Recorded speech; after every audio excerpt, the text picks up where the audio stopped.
How's it going, creators? I welcome you to the Creatives Podcast. We're here to steal your attention, replace it with discussion, and leave you with a lesson to aid you in your venture into the creatives journey. So, welcome to the Creatives Podcast, your go-to source for creativity. So, let's welcome Sir Cap Hernandez on the show. Let's go! Hi, good evening everyone. How are you, Sir Cap? Tag dito. Is this your first time being a guest in a podcast? Hindi naman, pero ano pa rin, medyo naninibago pa rin kasi mas Yeah. sanay akong host. Oo. Oo nga no kasi host ka from Uncapped Potential tapos ngayon guest. Guest, oo. Yeah. So, let's go. So, grabe. Super super grateful for this opportunity to have you here in the Creatives Podcast. So, with that said, bago tayo mag-discuss sa ating topics for today, how about we learn more about you?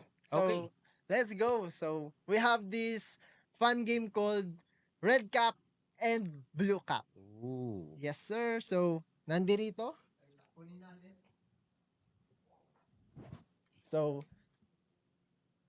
ito ang ating red cap and blue cap. So, basically, i-erase mo lang ang iyong cap if you agree on this point, if you agree on this side. Okay. So, okay. So, i-erase niya lang yan. Like, bam, bam, bam. Pwede ba yung ito? Ay, wag. Pwede naman, igaganon. Ayan. Okay, so let's go. Number 1, rely solely on traditional print media for advertising in the past or rely solely in the internet media in the present. Okay. Have a thriving creative career in the limited digital tools or start your creative career today with endless online resource but intense competition. Experience the challenge of distributing physical portfolios in the past or constantly update your online portfolio in today's fast-paced digital world. Ooh. Let's go. Have to rely on in-person networking in the past or rely on networking today? Pwede ba? Okay, pwede naman both. Alright. So, face the challenge of finding stable freelance work in a saturated market or face the challenge of building a sustainable creative agency from scratch. Alright. Deal with clients who undervalue creative work or deal with clients who have unrealistic expectation. Hirap niyan ah. Parang ang hirap dun ah. Ito na lang. Alright. So have a viral online portfolio that leads to short-term gigs or a steady stream of long-term clients through consistent networking. Yes, sir. Struggle with online trolls or struggle with in-person critics? Ito na lang. Yep. So have a very successful local client or a moderately successful international client? All right. Specialize in creating AI-generated content or focus on developing unique human-created content? All right. Work exclusively on short-form video content for social media or focus on long-form, in-depth content for niche audiences? All right. See the Philippine creative industry became a major hub for animation and gaming or a leading force in sustainable and ethical design? All right. Have the Philippine creative industry become known for its traditional arts and crafts or known for its innovative digital art and design? Maka-future ako eh. Yes, sir. So, see a future where Filipino creatives primarily work for international clients or a future where they focus on building local business and brands? Ooh. Let's go. Have the Philippine creative industry be heavily regulated by the government or be completely free and self-regulated? Hmm. Hmm. Let's go. See the Philippine creative industry became a major tourist attraction or a major export industry? Let's go. So, and that wraps up Red Cap or Blue Cap, played by Cap Hernandez. Let's go. Sakto, no? So, thank you for playing along, Sir Cap. So, You're that was welcome. a fun way to get to know you a little better. So, kanina meron kang parang nag-hesitate ka doon sa tawag doon dun sa question na Networking. yeah. Anong mo doon? Anong take mo doon? Bakit? Kasi, unang-una mas madali online, Mm. pero iba pag face to face eh. Masaya rin eh. Mm. Masaya rin mag-networking. Although, syempre, kung yung iba, malamang alam na introvert ako, Yeah. talagang nagwa-warm up muna ako bago mag-network. Mm. So, ang ginagawa ko, may mga kasama muna ako na ka-close. Kasi eventually, yun na, lalapit na ako kung kanino. Pero Yeah. mas masaya kasi pag face to face. Mm. Although, ang dali rin pag online muna kakilala, katulad ng iba kong mga network Mm. ngayon, online Mm. ko muna sila nakikilala eh. Pero Oo. eventually, nami-meet ko in person, mas nagiging close. Yeah. Okay, okay. So, ano talaga, yung sa face to face, iba't iba yung feel Mm, nun eh, compared dun sa online lang. oo. True, true. So, before tayo mag-proceed pa, may question lang ako. Ano yung what's the story behind the name Cap Hernandez? Is that your real name or screen name lang yun? Ano siya, nagsimula to 2023. Hmm. Ang name ko talaga Cameron Rafael Oh. Hernandez. Pero kasi parang hindi nagsistick masyado yung Oo. branding ko, parang hindi ako masyado nakikilala. Yeah. And I decided ayusin ko yung personal brand ko. Tapos sakto, favorite Avenger ko si Captain America. Okay, si Captain Oo. America. Okay, So, pag okay. tinatawag kong Cap, Yeah. feeling Captain America kagad. Oo. Parang Although, syempre, siya buff ako, alam niyo na. medyo slightly buff. Slightly Slightly na buff. buff. Literal na yun. Pero ayun pala yung story nun. Akala ko kasi dati, like, ito yung totoong pangalan ni Cap Mm, Hernandez. Cameron pala. Cameron. So, sa totoo lang, ayoko nang minimension niya. Oo, Pero, talaga. Oo. okay lang naman. Yeah, Tanggap ko yeah. naman na yun yung pangalan ko. Pero, Mm, naalala ko din kasi dati, kung may bago akong work, mm. excited na yung mga lalaki. Ganda siguro ni Cameron, no? Oo, oo, legit. Pagdating ko, ay lalaki pala. Ay, So, ganun yung nangyayari. oo. Tapos, sakto rin, mahilig ako mag-cap. So, Mm. yan, na-combine ko na lahat ng Yeah, ng yeah. reasons. Okay, so yun pala ang storya nung behind the branding. Okay, so welcome Cap. Thank you, thank you. Yes, welcome Cap Yun. Hernandez in the show. So, okay, now that we are done learning about each other, how about we start the creative exchange? A quick fire Q&A where creative ideas and insights are shared and sparked. So, the Philippine creative industry is booming. But how did how did it get here? Paano tayo nakarating sa punto na ganito? Na sabi nga ng as DTI stated that by 2030, we will be a creative hub, Asia's creative hub. So, we're exploring the journey, the turning points, and the incredible opportunities that have emerged. So, we're diving deep into the evolution of the Philippine creative industry. Yes, sir. And before we go through the topic, let us go a bit personal. So, can you share a bit more about your journey? Kasi from credit sales to becoming a country manager and a community builder. Ano yung mga key moments that shaped your career? So, yung dami niyan. Pero, yun talaga, pinakauna kong work kasi talaga, credit card sales agent. Mm. So, dito nasanay talaga ako na nagtatawag ng 100 names per day. Ang gamit ko lang, papel. Mm. So, nakalista doon lahat ng pangalan. Ruler, ballpen, tapos teleponong di pindot. Yeah. So, By nasanay ako. anong year to? Like 20 Ano yan, 20 years ago. So, Oo. ano siya, 10 years old lang ako Mm. nun. 20 years ago. Mm. Parang The binubuking mo the ako eh. the age is very aging. Ayun, yes. Yeah. So, pero mga 20 years ago yan. Mm. So, 2001? Oo. 2001, mga ganun. Oo. Pero tawag dito, pero introvert ka. How is it like nakaka-drain ba 'yun para sa iyo? Nakaka-drain siya, pero yung maganda kasi doon, nakakatawa. Meron akong friend na kasama. Oo. So, yung mga calls niya nakakatawa eh. Tipong may isang time humirit siya. Parang, "Hi, may I speak with," kunwari, Dr. Reyes. Oo. Ay, patay na. Ay pala. Tapos tawa na kami lahat. Parang, okay, sige. Parang yung mga leads kasi noon, sobrang minsan Mm. basura talaga. Yung 100 names, Mm. siguro makakausap lang namin 20. Mm. Interested 7. Mako-close lang namin siguro. Masaya na kami kung makaklose kami ng isa doon. Oo. Kasi as credit card sales agent, syempre kailangan pa i-CI yun. Oo. Interested pero bagsak yung Oo. credit history. So, ganun yung nangyari nung time na yon. So, masaya kasi may group kagad ako, Mm. may kaibigan ako. Yeah, Tapos yeah. may mga ibang nakasama rin ako nung time na yon. Yeah. Which is very good. Tawag dito. So, galing ka pala sa sales. So, ano yung what is the story behind dun sa vision na PGA, Philippine Graphic Artist? Okay. Saan nanggaling yun? Saan nag-root yun? Meron kasi akong yung co-founder ko, si Mm. Junar, actually na siya, he passed away Yeah. recently.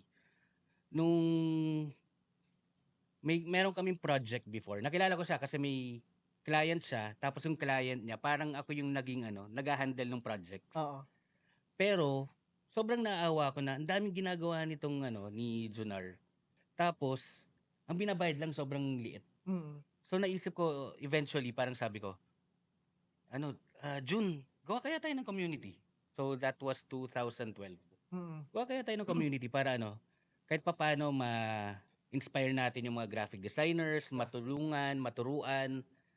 And sabi na, sige, go ako dyan, okay ako dyan. Mm. So yan, finorm ko na yung PGA nung time na Yeah. yun. So, from, tag dito, ay, nag-backtrack din ako nung kanina while I'm on the way dito. Naging member ako ng PGA 2022. Oh, okay. Oo, so, naabutan ko yung mga paraffle, yung Wacom, Oo. na tablet kasi dati din gusto ko maging graphic artist, digital artist like Okay. drawing. Kaso wala ako ng mga equipments. So, nagdo-drawing lang ako by mouse. Kaso, ang problema dito, ayaw sa akin ng digital. Ayaw sa akin ng digital Okay. arts kasi ayun nga. Pero ayun, going back dun sa topic natin. Yun pala yung story behind dun sa Philippine Graphic Artist na community. So ang next question ko is, how does your background in sales and management intersect with your work in the creative industry? Kasi considered ko sarili ko talaga ngayon as salesperson. Mm. Since the beginning. Mm. Beginning Gaano katagal yung the beginning. Pero yun talaga. Yeah. So, ang gusto kong ginagawa talaga, makakuha ng clients, Mm. matulungan sila sa mga mga requirements. Mm. So, doon ako natutulungan ng pagiging sales ko. Yung experience ko sa sales and yung sa management na rin kasi I handled sales teams before. Yeah. So, talagang nagagamit ko siya ngayon Mm. even sa agency. Yeah. Kasi tag dito, maraming mga artist na talaga na nag-i-struggle with communicating in clients kasi kung paano nila i-close yung deal, kung paano nila i-approach yung client kasi yung first call pa lang or first meet, very crucial yun Oo. eh. Like, kung paano ka mag-introduce, paano ka mag-ano. So, pa-share naman ng parang, like, mga key points, how to get a client. Okay. Oo. Sige. Kwento ko muna yung background ko, Okay, go. kung bakit ko sinulat yung book ko na Yeah. Selling for Introverts, Quiet Mm. Confidence. Naalala ko when I was still working sa Unilever Philippines, yung boss ko noon, siguro after a week, sinabihan ako, Kap, ang tahimik mo, no? Sabi ko, oh, paano ka makakabenta niyan? Dapat ang mga salespeople, mga yan, magaling magsalita, maboka, Legit. life of the party.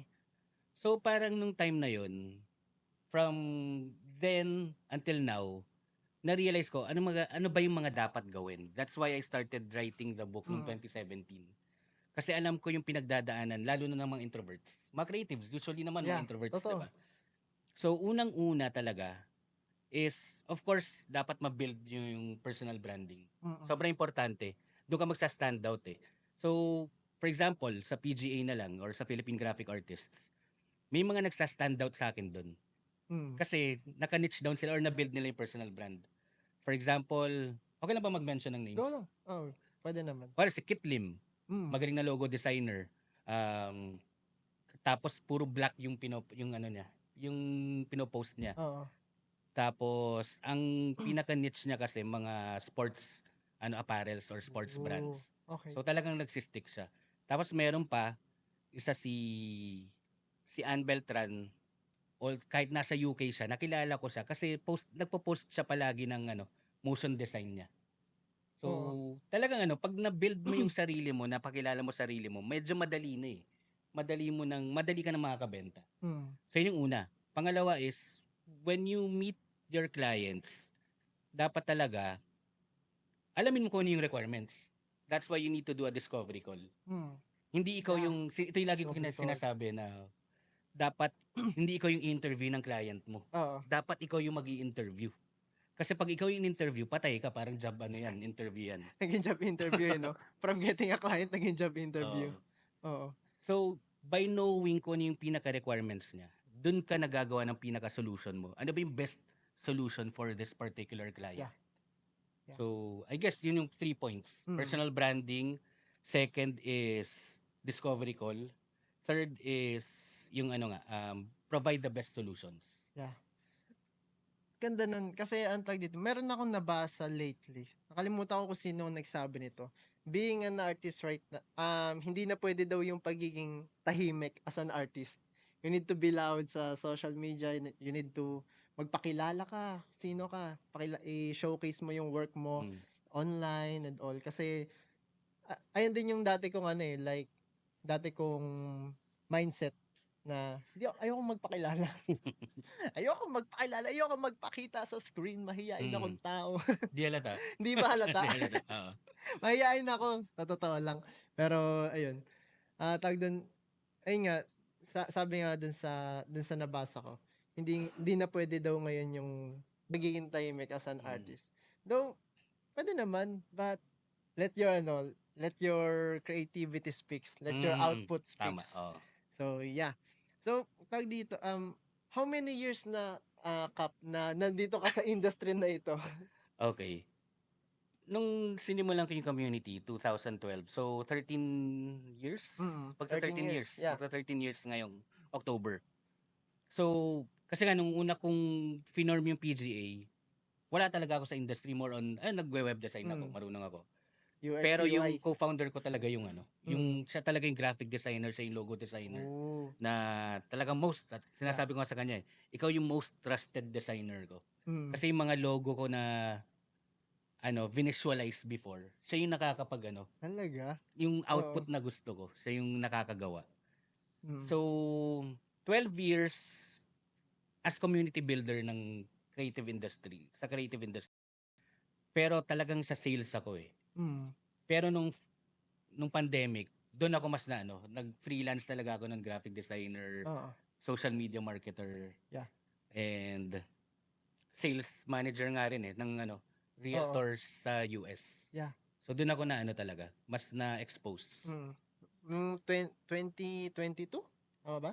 Mga 20, kailan nga ba yung pandemic? Basta pandemic. Anong year nga ba yun? Ayun na yun. Actually, Kalimutan na pinagsabay ko natin yun ang pandemic. Pinagsabay ko yun eh. Ako nun, head of sales ako sa digital marketing agency. Tapos nagfi-freelance ako.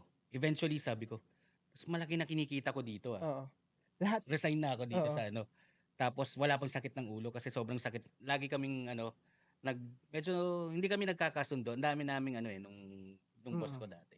Although ang dami ko natutunan sa kanya, magaling talaga.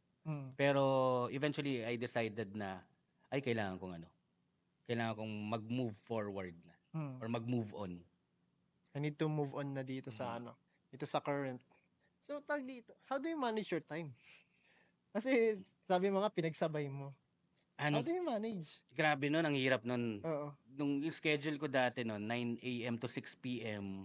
as head of sales. 9 a.m. Okay. Tapos US yung clients ko nun. So magsa-start ako ng work doon 10 p.m. to 5 a.m. naman. Oo. So yung tulog ko, paano ka natutulog? Yung tulog ko, yun. 3 hours. 3 hours. 2 hours. Tapos pag lunch break, minsan, may time, message na ako nung boss ko sa US, tulog pa. Napahaba yung tulog ko. Oo. Pero, ayun, ganun, parang talaga, medyo sacrifice nung time na yun. Kasi hindi rin tayo bumabiyahe nun eh. Oo. Yun yung isang parang, although masama yung experience, nung before the pandemic kasi, naalala ko, grabe ilang hours ako sa kalye. Mas matagal pa ako sa kalye kaysa sa office at sa bahay. Lalo na sa traffic dito. Sa traffic, di ba? Grabe. Oo. From Makati to Novaliches. Nova. Okay. So, ganun ka, parang 10 to 12 hours nasa kalye ako. Tapos nung nag-pandemic, lahat talaga remote eh. Remote. So, Yeah. ang dami kong mas nagagawa nun. Nakaka-workout pa ako nun. Totoo. Naging ano ko nun. Naging cap. Cap. Naging cap talaga. Captain America. Let's go. So, grabe. Yung pala ang story nun. Pero,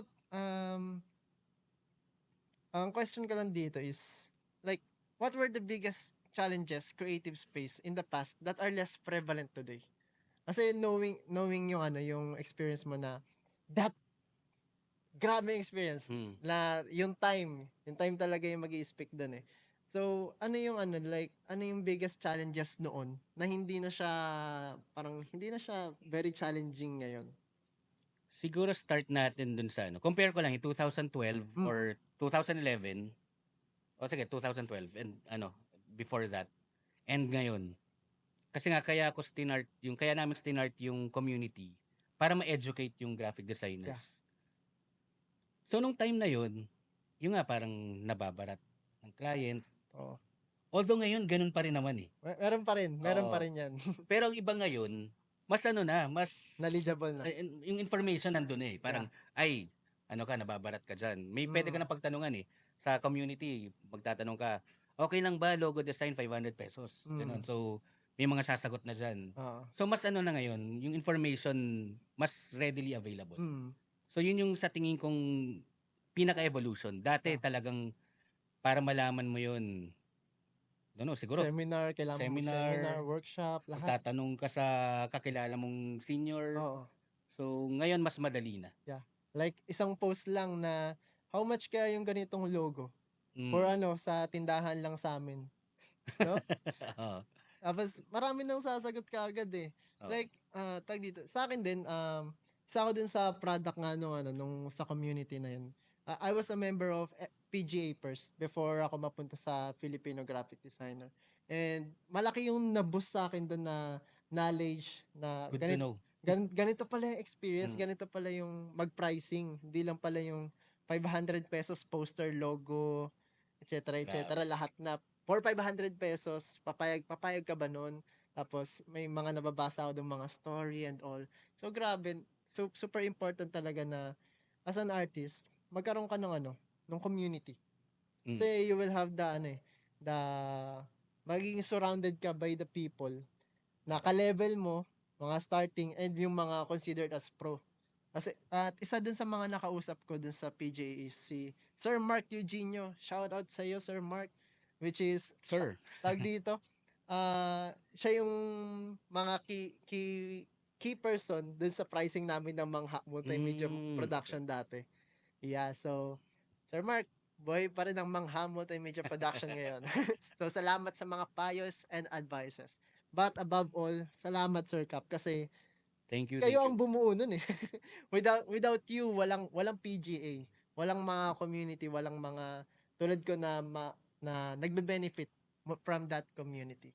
So, how has the rise of freelancing and remote work affected the creative industry in the Philippines? Again, available naman siya or ginagawa na yan. Noon so, pa. talagang pandemic yung yung parang basis ko. Ginagawa na siya before the pandemic. Pero, after the pandemic, dun talaga naglabasan. Parang like, yung pandemic is like eye-opener yan diba? ng mga opportunities na remote. Kasi dati more like, parang sa akin nung time na yun, nung time before pandemic, ang alam ko lang na remote work is yung VA, pagiging virtual assistant, mag-account ka, data sheets and all. Pero meron pa pala, pwede palang mag-remote work ng graphic design. At na ngayon, ang nahihirapan na ibang brands. Kasi may sponsors kami, partners kami na brands. Tapos nagtatanong sa akin, Kap, baka may ma-refer ka mga graphic designer. Ang tanong lagi sa kanila kung kung office-based ba o remote. Kasi gusto na talaga ng mga designers. Remote na. Yeah. Nasanay na. So, pero I think naman ngayon may mga ibang bumabalik na rin talaga na gustong office. Office-based. Ako sa totoo lang, minsan namimiss ko yung office. Pero siguro, once a week, office. Pero wag araw-araw. Yeah. Lalo na kung ganun kalayo. Oo. Lalo na yung biyahe. Yung biyahe talaga yun yung pinaka ano Oo. yung pinaka mahirap talaga nung Legit, time na yun, legit. no?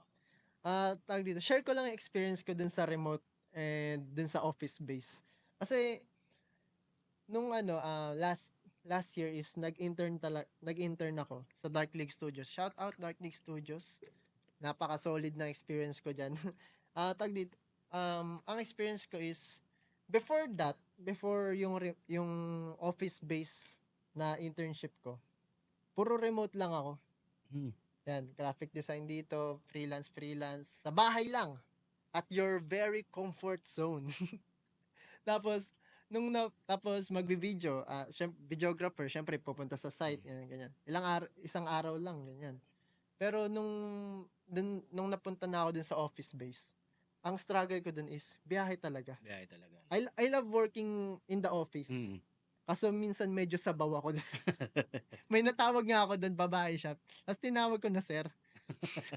Kasi nga, alam ko yung ginagawa ko dun, like, hindi na sa akin bago yung graphic design and all. Pero nakakasabaw kasi Tama. remote work siya. So, makikisalamuha ako sa ibang tao, sa biyahe and all. So, nagulat din ako, ba't ko nga ba tinawag na sir to? Natatawa na lang din ako kapag binabalikan ko yun eh. Pero I think, ayun nga, tulad nga nung sinabi, nung sa pinag-usapan natin, eye-opener talaga yun. Mm. Like, na-open yung eyes natin dun sa mga opportunities dun sa mga remote jobs. Pwede pala. and all. Pwede pala. And now, Even yung mas demanding na yung Oo. yung remote.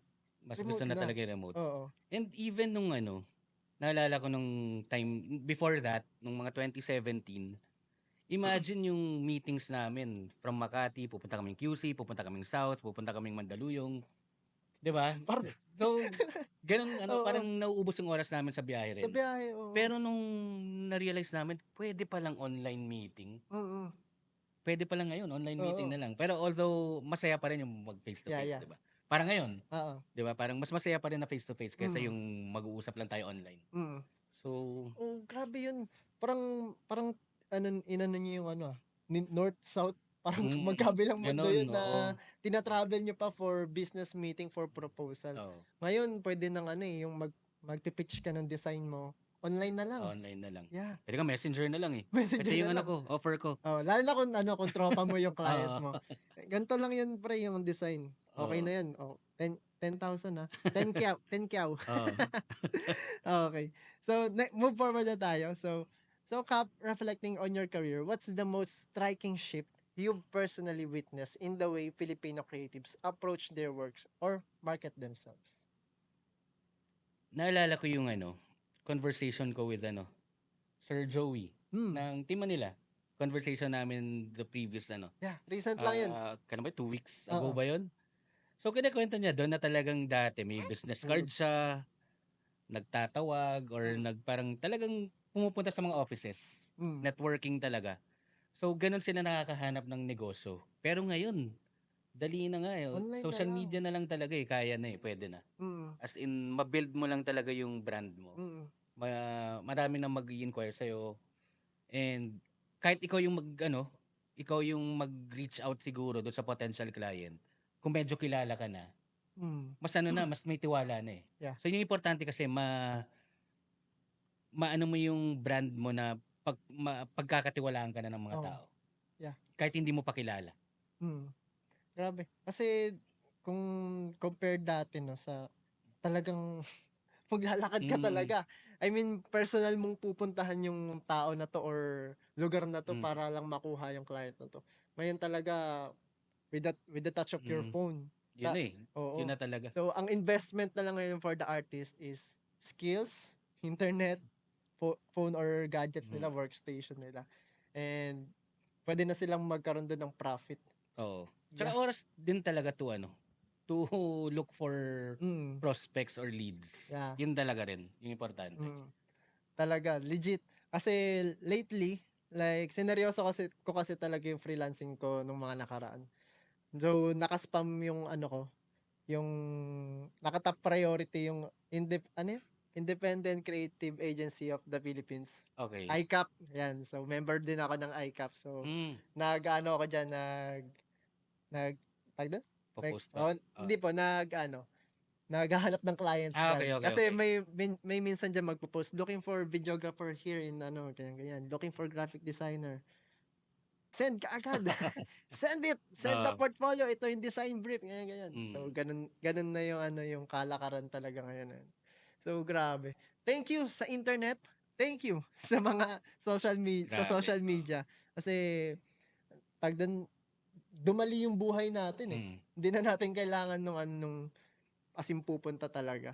So, have you noticed a change in the type of creative services that are in high demand now compared to when you started engaging with the industry?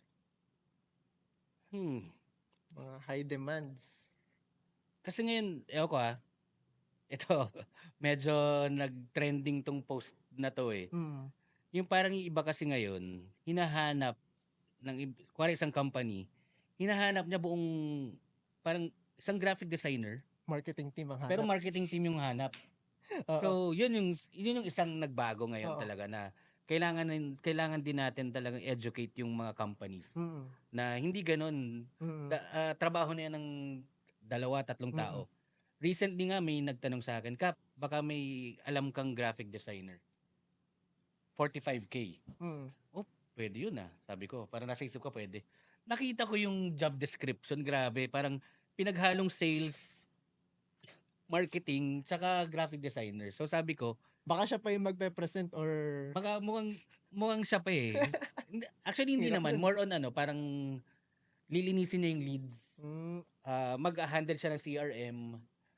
Tapos magpo-post, gagawa ng visuals, gagawa ng video. Ang dami niyang gagawin talaga. Na yun hindi na lang din sales yun, parang HR na din yun. HR na rin, parang ang dami talagang ginagawa. So sabi ko, bro, parang trabaho ng 3 tao to or more.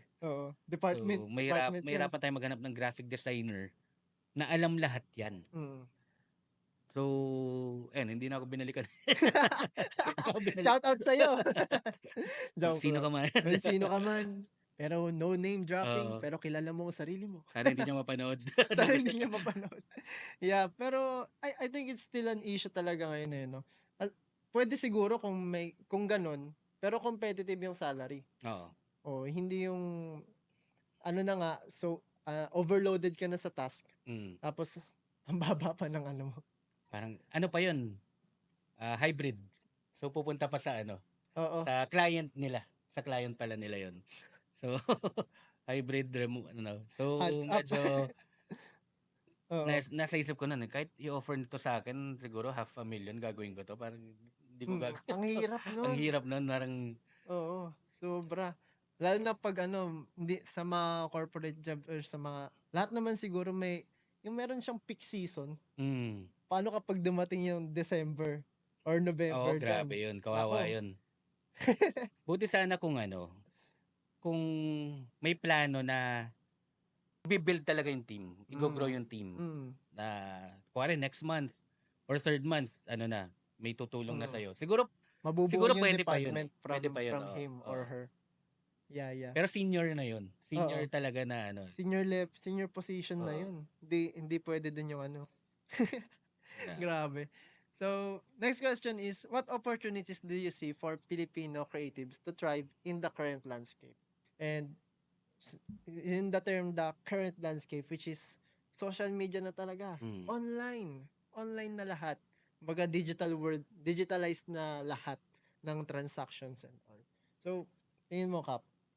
For me kasi, ako tawag ko sa sarili ko, creative entrepreneur, sales captain, sa community builder. So, creative entrepreneur kasi ginagawa ko negosyo na yung creatives eh. Yeah. So, sa tingin ko, yung mga Filipino creatives ngayon, instead of just thinking na ay freelance ako, freelancer lang ako, or graphic designer lang ako. May ibang ganun mag-isip Hindi ko sinasabing lang, na lang.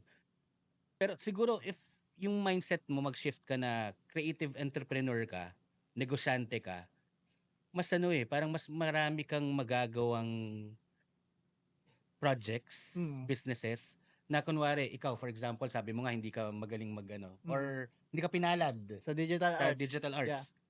Pero may clients ka na eh. Mm. Paano kung kailangan nila ng digital arts? Pwede mong i-offer na, kunwari, top mo yung Magre-refer. ibang Yeah, magaling sa digital arts. Mm. So, yun, isang pagiging creative entrepreneur yun na parang agency ka na rin eh. Mm. Na may mga ano ka na, may mga tinatap ka ng iba Mm. for you to provide other services. Na tipong, kwento nga nung isa, natatawa ako. Logo designer siya. Siya actually nag-design ng PGA Oo. na logo. Siya yung nanalo nun. Si Pepper. Shout out Pepper. Sabi niya, naalala niya, may time na kuwari sasabihin niya, I'll talk to my finance manager or I'll talk to HR. Tapos hindi alam nung kausap niya, nakasando lang siya. Tapos siya rin naman yung finance manager. Tipong ganun. So, pero Oo. kasi business yung parang Oo. mindset niya, negosyante siya. Mm. So I think yun yung isang para mas mag-thrive ka at mas marami kang maging opportunities. For me ganun sana yung gawin ng ng mga creatives ngayon. Yeah. Hindi lang sila yung makukulong dun sa freelance. Mm. Hindi i-treat na talaga nila yun as yung mas wider aspect. Dun sa tag dito, yung look at the bigger picture. Oo. Tama. Na hindi na lang ito yung kaya mong i-offer. Siguro ngayon, hindi pa. Oo. Sabi nga ni Sir Simon, the power of pa. Hindi mo pa kaya yan. Gusto ko yun. Yeah. First time ko din narinig yung kay Sir Simon, sabi ko, wow, ang galing nun. So, ayun nga, hindi mo pa kaya yung ganito as agency, pero papunta ka na doon. Papunta na. Yeah, so, grabe, yun na yung yun na yung opportunities for Filipino creatives nowadays. Parang ngayon, sorry, share ko lang din. Wala akong videographer na, kuwari may nagtatanong, Kap, may ka ba? Parang sa video, ganun. Meron ako video editor, magaling, kilala. Ayun, nandun. Shout out. Pwede pero ka natin yung shout out. magsushoot and all, shout out kay Lad. Yes, sir. Lad Gutierrez. Lad Gutierrez in the house. Ayun, nandito siya. So, pag video editing, siya yung tinatap ko. Pero ngayon, parang nag-expand na nga yung creative entrepreneurship ko. Nandyan kayo. Parang kung kailangan ko ng team na sa video editing, videography, magsushoot and all, magaling sa lighting, yun na, may kilala na ako na maitatap. Yes, sir. Tap in na. Yun. Tap in nyo na yung in-endorse yung sariling brand. Mangha multimedia production. Tinap in yung sariling brand. Pero, ayun nga, looking at it, ayun pala yung mga opportunities for the creatives nowadays. Yeah. So, next question is, how important is it for Filipino creatives to build a strong online presence and personal brand? Yan na talaga yung way. Even yung for example, ito I'm sure some of you heard this na for example, Virgin Airlines. Sino yung may-ari? Nalimutan ko. Hindi ko kilala. Richard Branson. Okay. So, pag titingnan mo yung personal brand niya, mas marami siyang followers kaysa dun sa company niya. Tapos Elon Musk. Tingnan mo yung company niya versus his personal brand. Mas maraming followers. Alright. So, by building your personal brand, ang dami mong ang daming opportunities na mas makikilala ka talaga. Na pwede nga yan, ito natutunan ko sa isang magaling din na personal branding expert. Pwedeng may personal brand ka, pero marami kang mga negosyo. At dahil malakas yung personal brand mo, malilink na kagad yung mga businesses mo eh. For example ako, dati meron akong may ginawa kami ng brother ko, Brand of Brothers Coffee. Hindi lang natuloy kasi yung operations ako yung nag-aasikaso. Ayoko ng operations eh. Pero gusto ko siyang ibalik. So eventually, gusto ko makilala as si Kap na nagtuturo ng LinkedIn, nagtuturo ng selling for introverts, may brand ng coffee, merong agency. So, gusto kong ganun, makilala ako. Yeah. Parang parang dyan siguro papasok yung term na face card. Tama. No? Kasi, sino ka? Ano ka? Anong ginagawa mo? Ba't ka namin pagtitiwalaan? Bakit kami bibili sa'yo? Ba't namin i-inquire yung service mo? So, face card na Mm. talaga ang labanan ngayon. Parang tanong ni Captain America kay Iron Man. Ano yan? Ano yan? Hindi ko alam yung exact Yung line eh. eksakto. Parang Oo. kung wala yung armor and yung Ah. billion ano mo dollars, ano ka? So parang sagot ni, ang dami na sinagot eh. Oo. Parang actually rich man sabi niya, tapos philanthropist. Ang dami na nasabi. So ganun, parang may personal brand na siya. Na kahit hindi siya si Iron Man, ano pa rin, ang dami pa rin niyang kilala siya at negosyo. So we would greatly appreciate your interaction as it would help us reach our fellow creatives. Anyways, this has been the Creatives, starting a creative revolution. Together we create, together we rise. We are creatives.